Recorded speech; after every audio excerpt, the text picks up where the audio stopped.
എല്ലാ കൂട്ടുകാർക്കും നല്ലൊരു ദിവസം ആശംസിച്ചുകൊണ്ട് മാമ്പഴത്തിന്റെ പുതിയ വീഡിയോയിലേക്ക് സ്വാഗതം.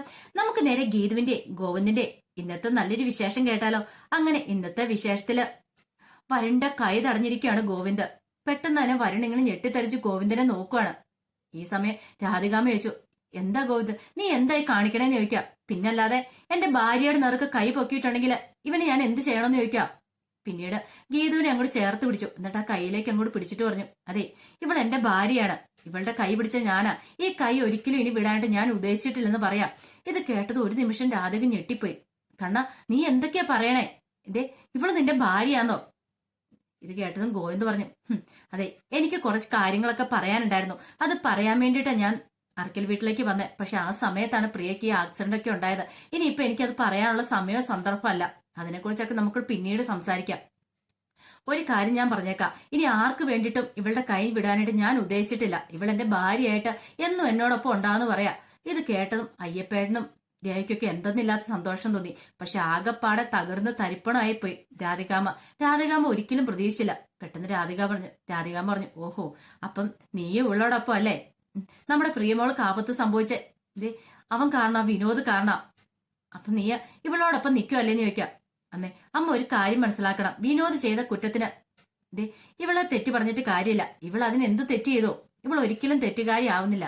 പക്ഷെ വിനോദ് ചെയ്ത തെറ്റിന് ഒരിക്കലും ഞാൻ അവന് മാപ്പ് കൊടുക്കാൻ പോകുന്നില്ല. ഇനിയിപ്പം ഞാൻ മാപ്പ് കൊടുത്താൽ പ്രിയ മാപ്പ് കൊടുക്കത്തില്ല. പ്രിയയുടെ വയറ്റിൽ കിടന്ന കുഞ്ഞ് മാപ്പ് കൊടുക്കത്തില്ല. പിന്നീട് ഗീതനോട് ചോദിച്ചു, നിനക്ക് കൊടുക്കാൻ പറ്റുമോ?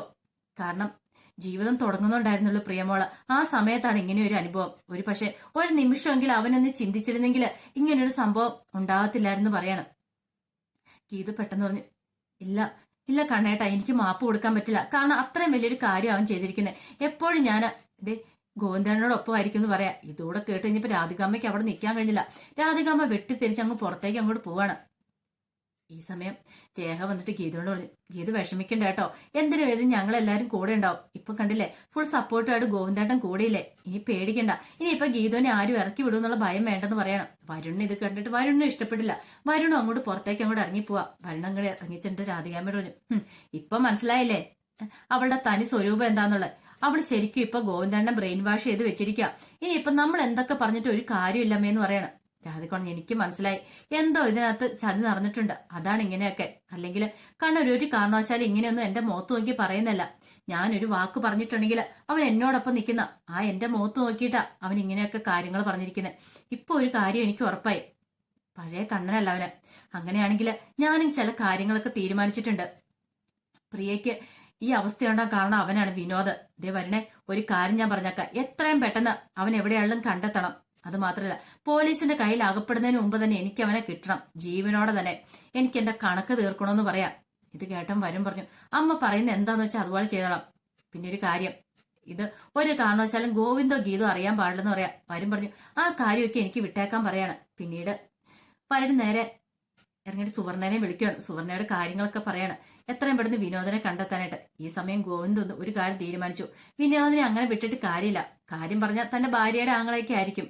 പക്ഷേങ്കില് തന്റെ പ്രിയക്ക് ഇങ്ങനെ അവസ്ഥ വരാൻ കാരണം അവൻ ഒറ്റയെടുത്തനാണ്. അവനെ വെറുതെ വിട്ടുകൂടാ. അല്ലെങ്കിലും അവൻ എത്ര വലിയ ചതിയെ ചെയ്ത് പ്രിയയെക്കുറിച്ച് ഓർക്കുമ്പോൾ തന്നെ വല്ലാത്ത സങ്കടം വരുന്നുണ്ടായിരുന്നു. അതേ അവസ്ഥ തന്നെയായിരുന്നു ഗീതുവിന്. എന്ത് ചെയ്യണമെന്ന് അറിയത്തില്ല.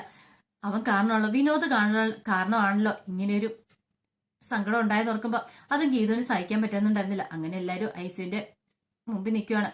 ഇടയ്ക്ക് ഡോക്ടർമാര് കയറി വരും, ഇറങ്ങി പോവുകയൊക്കെ ചെയ്യുന്നുണ്ട്. ഈ സമയത്തെല്ലാം ഗോവിന്ദനും ഗീതുവിനും എല്ലാവർക്കും നല്ല പ്രതീക്ഷ. ഒരുപക്ഷെ എന്തെങ്കിലും ഒരു മാറ്റം, അങ്ങനെ എന്തെങ്കിലും ഒരു മാറ്റം ഉണ്ടാവുകയാണെങ്കിൽ നല്ല കാര്യമാണല്ലോ.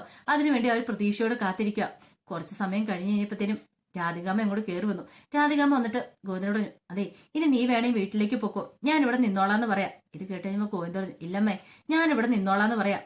പെട്ടെന്ന് രാധികാമ്മ പറഞ്ഞു, അല്ല, ഇനിയിപ്പൊ നീ നിൽക്കുന്നതിന് കുഴപ്പമില്ല, ഇവളെ എന്തിനാ ഇവിടെ നിർത്തുന്നേ? ഇവളിവിടെ നിൽക്കേണ്ട കാര്യമില്ലെന്ന് പറയാം. ഗോവിന്ദ് പറഞ്ഞു, അതെന്താമ്മേ, ഗീത ഇവിടെ വന്നാല് എനിക്ക് ഇവളിവിടെ നിൽക്കുന്ന ഇഷ്ടമില്ല എന്ന് പറയാം. ഇത് കേട്ട് കഴിഞ്ഞപ്പോ ഗീത പറഞ്ഞു, എന്തായാലും ഞാനും പോകാൻ ഉദ്ദേശിച്ചിട്ടില്ല. പ്രിയയ്ക്ക് കുറവാതെ ഞാനും ഈ ഹോസ്പിറ്റലിൽ വിട്ട് പോകത്തില്ലെന്ന് പറയാം.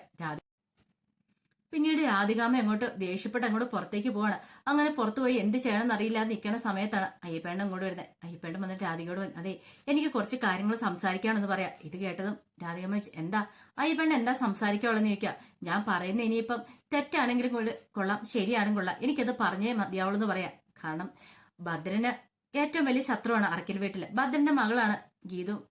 പക്ഷേങ്കിൽ എന്ന് പറഞ്ഞാൽ തന്നെ ഗോവിന്ദ് ഇന്ന് വരെ ഭദ്രനെ വീട്ടിൽ കയറ്റിയിരുത്തി ഒരിക്കൽ പോലും സൽക്കരിച്ചിട്ടില്ല. പക്ഷേങ്കിൽ രാധികാമ്മ ചെയ്ത എന്താ, മാധവമേനനെ ഇല്ലാതാക്കിയതാണ് അനാർക്കലി. അങ്ങനെയുള്ള അനാർക്കലിയിലെയാണ് ഒരു ദിവസം രാത്രി മുഴുവൻ അറക്കലി വീട്ടിൽ കയറ്റി വെച്ച് സൽക്കരിച്ച്. ഇതെങ്ങാനും ഗോവിന്ദ് അറിഞ്ഞാണ്ടല്ലോ എന്താ സംഭവിക്കാൻ പോകുന്ന അറിയാമെന്ന് ചോദിക്കുക. ഇത് കേട്ടോ രാധികാമ്മ എന്ന് ഞെട്ടി. അല്ല അയ്യപ്പേട്ട, ഞാനത് രാധികാമ്മ കൂടുതലൊന്നും പറയണ്ട, ഇപ്പൊ ഞാൻ ഗോവിന്ദൻ കുഞ്ഞിനോട് പറഞ്ഞിട്ടില്ല. പക്ഷെ ഇതെങ്ങാനും ഗോവിന്ദൻ കുഞ്ഞ് അറിഞ്ഞിട്ടുണ്ടെങ്കിൽ ഉണ്ടല്ലോ ഒരിക്കലും ക്ഷമിക്കില്ല. കാരണം തന്നെ ശത്രുവിനെ വീട്ടിൽ കയറ്റിയിരുത്തി രാധികാമ്മ സൽക്കരിച്ചെന്ന് അറിഞ്ഞിട്ടുണ്ടെങ്കിൽ ഒരിക്കലും സഹിക്കാനും പൊറുക്കാനും പറ്റില്ലെന്ന് പറയാം. ഇനിയിപ്പൊ ഞാനായിട്ട് പറയത്തില്ല. അവിടെ രഞ്ജു ഉണ്ടായിരുന്നു, രഞ്ജു കണ്ടിട്ടുണ്ട്. രഞ്ജു എന്തെങ്കിലും അനാർക്കലിയെ കുറിച്ച് പറഞ്ഞിട്ടുണ്ടെങ്കിൽ എന്തേ ഒരു കാര്യം ഞാൻ പറഞ്ഞേക്കാം, പിന്നെ എന്താ സംഭവിക്കാൻ പോകുന്ന അറിയാലോ എന്ന് പറയാം. ഇത് കേട്ടാൻ രാധിക പറഞ്ഞു, ഇല്ല രഞ്ജു ഒരിക്കലും പറയില്ല, എന്ത് ചെയ്യണമെന്ന് എനിക്കറിയാന്ന് പറയാണ്. പെട്ടെന്ന് അയ്യപ്പേട്ടൻ ഒരു കാര്യം ഞാൻ പറഞ്ഞേക്കാം, അനാർക്കലിയുമായിട്ട് എന്തെങ്കിലും കാര്യങ്ങളുണ്ടെങ്കിൽ എന്തെങ്കിലും ഡീലിങ്സ് ഉണ്ടെങ്കിൽ അത് ഇവിടം കൊണ്ട് അവസാനിപ്പിച്ചേനും. ഇനി ഇതിന്റെ പേരിൽ ഒരു പ്രശ്നം ഉണ്ടായിട്ടുണ്ടെങ്കിൽ ഒരിക്കലും രാധികാമ്മ അറക്കൽ വീട്ടിൽ ഉണ്ടാവുമെന്ന് എനിക്ക് തോന്നില്ല. കാരണം ഗോവിന്ദൻ കുഞ്ഞിന്റെ സ്വഭാവം എനിക്ക് ശരിക്കും അറിയാവുന്നതുകൊണ്ടാന്ന് പറഞ്ഞിട്ട് അയ്യപ്പേട്ടൻ അങ്ങോട്ട് പോവാണ്. ഇത് കേട്ടതും രാധയ്ക്ക് ആകപ്പാടെ സമനില തെറ്റിപ്പോയി. ഒരു വശത്ത് പ്രിയ, ഒരു വശത്ത് അനാർക്കലി. അങ്ങനെ ഈ സമയത്ത് ആലോചിച്ചുകൊണ്ട് നിൽക്കുമ്പോഴാണ് അനാർക്കലിയുടെ കോൾ അങ്ങോട്ട് വരുന്നത് രാധികയുടെ ഫോണിലേക്ക്. രാധിക പെട്ടെന്ന് കോൾ എടുക്കണേ. എന്താ അനാർക്കലി, എന്താ നീ വിളിച്ചെന്ന് ചോദിക്കുക. അല്ല, നമ്മൾ തമ്മിലുള്ള ഡീലിങ്സ് നീ പറഞ്ഞ സമയം ഏകദേശം അവസാനിക്കാറായെന്ന് പറയാം. ഇത് കേട്ടതും രാധിക പറഞ്ഞു, ധ്യാനാർക്കലി അല്ലെങ്കിൽ തന്നെ ഞാൻ ആകെപ്പാട് ടെൻഷൻ അടിച്ചിരിക്കുക. എന്റെ മോളുടെ ജീവൻ അത് അങ്ങോട്ടോ ഇങ്ങോട്ടൊന്നും ഇല്ലായിരിക്കണ സമയത്താ, ഈ സമയത്ത് തന്നെ നീ ഇങ്ങനെ വില പേശലെന്ന് പറയാം. ഇത് കേട്ട അനാർക്കലി പറഞ്ഞു, അതൊന്നും അറിയേണ്ട കാര്യം എനിക്കില്ല. എനിക്ക് തരാന്ന് പറയുന്ന തുക എത്രയും പെട്ടെന്ന് തരണം, ഇല്ലെങ്കിൽ ഞാൻ അങ്ങോട്ട് വരും. അറക്കൽ വീട്ടിലേക്കല്ല, ഹോസ്പിറ്റലിലേക്ക്. അവിടെയാണല്ലോ ഗോവിന്ദുള്ളേ, ഞാൻ അങ്ങോട്ട് വരുമെന്ന് പറയാം. ഇത് കേട്ടപ്പം രാധിക പറഞ്ഞു, ദൈവത്തെ ഓർത്ത് നീ ഒന്ന് ക്ഷമിക്ക്, ഒരു കുറച്ച് ദിവസം കൂടെ എനിക്ക് താ, എങ്ങനെയെങ്കിലും ഞാൻ പണം സംഘടിപ്പിച്ചു തരാം. അതുവരെ ഒരു കാരണവശാലും ഗോവിന്ദ് സത്യങ്ങളൊന്നും അറിയരുത്. നീ ഇങ്ങോട്ട് വരുവോ, ഗോവിന്ദനെ വിളിക്കാനോ ശ്രമിക്കില്ലെന്ന് പറയാം. ഇത് കേട്ടപ്പോ അനാർക്കലി പറഞ്ഞു, തൽക്കാലത്തേക്ക് ഒരു ദിവസത്തോടെ ഞാൻ തരും, പക്ഷെ അതിനപ്പുറത്തേക്ക് ഒരു തീയതി ഞാൻ തരത്തില്ലെന്ന് പറയാണ്. ഇതും പറഞ്ഞുകൊണ്ട് അനാർക്കലി അങ്ങോട്ട് കോള് വെക്കുവാണ്. പിന്നീട് അനാർക്കലി വിളിച്ച ഭദ്രന്റെ ഫോണിലേക്കാണ് വിളിച്ചത്. ഭദ്രന് ഈ സമയം വിനോദിന് എന്ത് പറ്റിയെന്ന് അറിയത്തില്ലാത്ത ഒരു ടെൻഷൻ ഭദ്രൻ ഇരിക്കുന്ന സമയത്താണ് ഭദ്രന്റെ ഫോണിലേക്ക് അനാർക്കലിയുടെ കോള് ചെല്ലുന്നത്. വിളിച്ചിട്ട് അനാർക്കലി പറഞ്ഞു, ഞാൻ പറഞ്ഞ കാര്യങ്ങളൊക്കെ എന്തായി ഭദ്രാന്ന് ചോദിക്കുക. ഇത് കേട്ടപ്പോൾ ഭദ്രൻ പറഞ്ഞു, അല്ല അത് പിന്നെ ഞാൻ കൂടുതലൊന്നും പറയാനില്ല, ഇന്ന് ഒറ്റ ദിവസം തരും.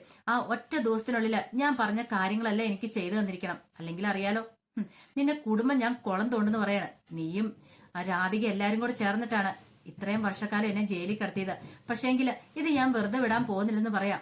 അനാർക്കലി ഞാന് കൂടുതലൊന്നും പറയണ്ട ഭദ്ര, എനിക്കറിയാം നീ ഇതിനിടയ്ക്ക് എന്തേലും ചതി എന്തേലും എന്നോട് ചെയ്യാൻ പുറപ്പെട്ടിട്ടുണ്ടല്ലോ, നിന്നെ ഞാൻ വെറുതെ വിടത്തില്ലെന്ന് പറയാണ്. ഇത് പറഞ്ഞിട്ട് അനാർക്കലി ഫോൺ വെച്ചു. ഭദ്രനാണ് ആ ടെൻഷൻ. ഇനിയിപ്പോ എന്ത് ചെയ്യും, രാധികാമ്മനെ വിളിക്കുക തന്നെ. അങ്ങനെ രാധികാമ്മനെ ഭദ്രൻ വിളിച്ചിട്ട് കാര്യങ്ങളൊക്കെ പറയണം അനാർക്കലി വിളിച്ച കാര്യം. ഈ സമയം രാധിക പറഞ്ഞു, ഭദ്ര നീ ഒരു കാര്യം ഏറ്റിട്ടുണ്ടായിരുന്നു, അനാർക്കലിയുടെ കാര്യം. ഇനി ഒരു കാരണവശാലും അവള് പുറലോകം കാണല്ലേ, എത്രയും പെട്ടെന്ന് അവളെ ഇങ്ങോട്ട് തീർത്ത് കളഞ്ഞാലേ. അതിനാരെ വേണം നീ കണ്ടു, എത്ര രൂപ വേണേലും മുടക്കാൻ എനിക്ക് സമ്മതമാണ്.